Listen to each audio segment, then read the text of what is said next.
আসসালামু আলাইকুম সুপ্রিয় দর্শক মন্ডলী। আন্তর্জাতিকভাবে বৈষম্যটা কত ভয়ঙ্কর এটা আমাদেরকে উপলব্ধি করতে হবে।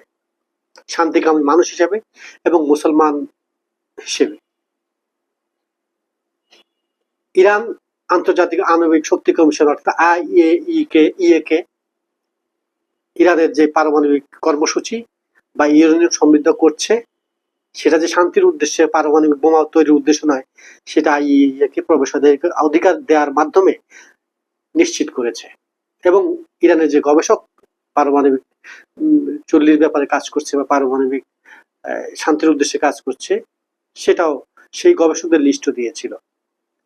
ঠিক সেই লিস্ট অনুযায়ী ইসরায়েল পরবর্তীতে এদেরকে হত্যা করে। বিষয়টা কেমন?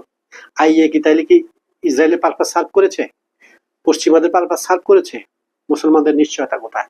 তাহলে আজকে বৈশ্বিকভাবে যা ঘটছে আন্তর্জাতিক সংস্থা যেগুলো আমরা দেখি এরা সবাই পশ্চিমাদের সেবা দাস নয় কি? আমাদেরকে সতর্ক হতে হবে সুপ্রিয় দর্শক মন্ডলী। ইসলামী দুনিয়াকে অবশ্যই সতর্ক হতে হবে।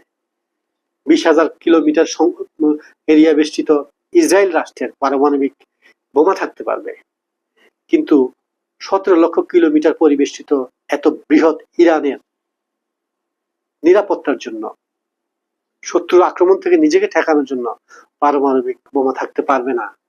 এটা হতে পারে না। ইসলামী বিশ্বকে ভাবতে হবে, বাংলাদেশকে একই সাথে তার নিরাপত্তা নিয়ে ভাবতে হবে।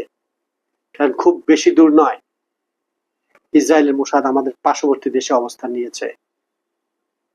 সবাইকে শুভরাত্রি। আসসালামু আলাইকুম সুপ্রিয় দর্শক মন্ডলী।